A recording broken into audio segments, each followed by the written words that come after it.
हम सम्मेलन कर रहे हैं, लेकिन राहुल गांधी, तेजस्वी यादव बिहार को गाली दे रहे हैं। आप पूछेंगे गाली कैसे? स्टालिन को ला रहे हैं, तमिलनाडु के मुख्यमंत्री को, जिन्होंने हिंदू धर्म को गाली दिया।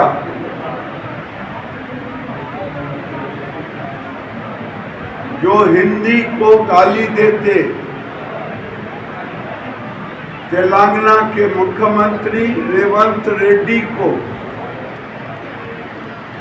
ये साफ दिखाता है ये लोग अहंकार में बिहारियों को ललकारने और गाली देने के लिए ही SIR के नाम पर ये काम कर रहे हैं।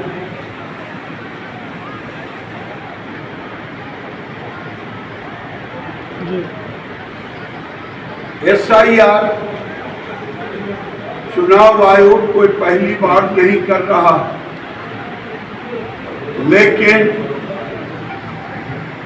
हार के डर से 5 प्रश्न का जवाब नहीं दिया।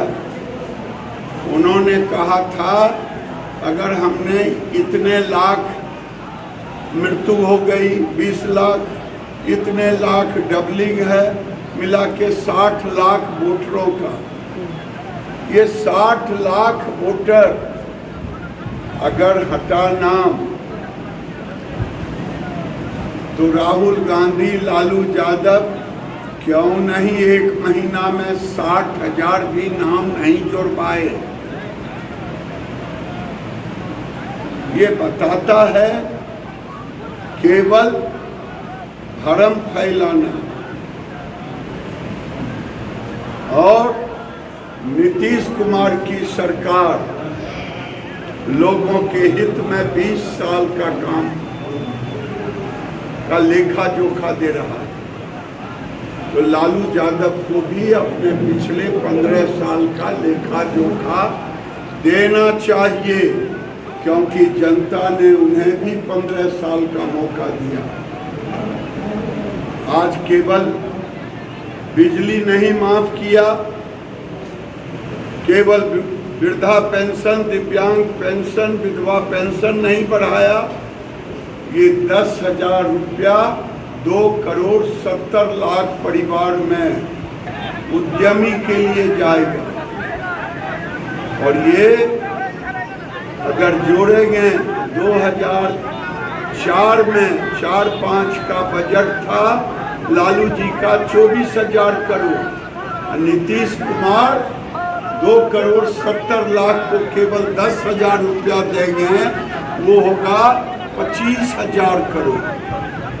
लेकिन ये 25,000 करोड़ से केवल काम नहीं चलेगा, बल्कि उद्यमी बनाया जाएगा 2 लाख रुपया प्रति घर को दे करके।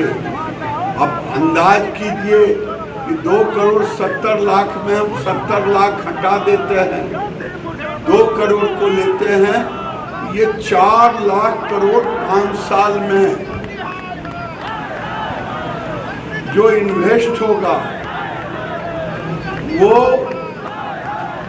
बिहार के GDP में मधुबनी जिला में 6.5 लाख जीविका है। अब समझ लीजिए कि 6.5 लाख जीविका, 7 लाख जीविका अगर 2 लाख होगा तो कम से कम 13,000-14,000 करोड़ का GDP होगा। दूसरी बात हमने कहा, नीतीश कुमार ने इसमें कोई भेदभाव नहीं रखा, न पेंशन में रखा हिंदू और मुसलमान,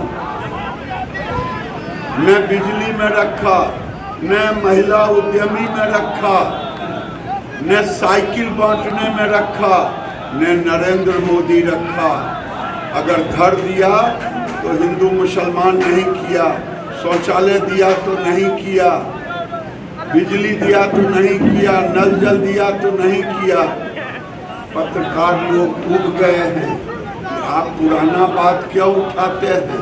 उनके चेहरे को देखता हूँ, लेकिन हमें तो बताना ही पड़ेगा कि 15 साल बनाम 20 साल जब हम भेदभाव नहीं किए।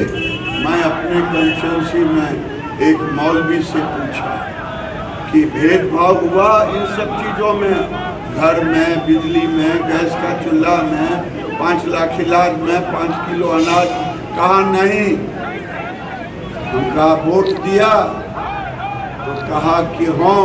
मैंने कहा जरा खुदा का नाम लीजिए तो कहा नहीं।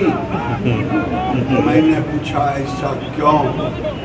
बाद में एक मुसलमान ने कहा मस्जिदों से हमें कहा जाता है जिसे वोट देने के लिए हम उसी को देते हैं। मैंने आज कहा डंके की चोट पे, अगर मस्जिदों से फतवा जारी होगा राजनीति के लिए तो सनातनी भी एक होंगे और बटेंगे तो फिर कटेंगे वाली बात होगा। अगर मस्जिदों से आवाज आएगी, राजनीति की आवाज अगर मस्जिदों से फतवा होगा, इधर मंदिरों से भी।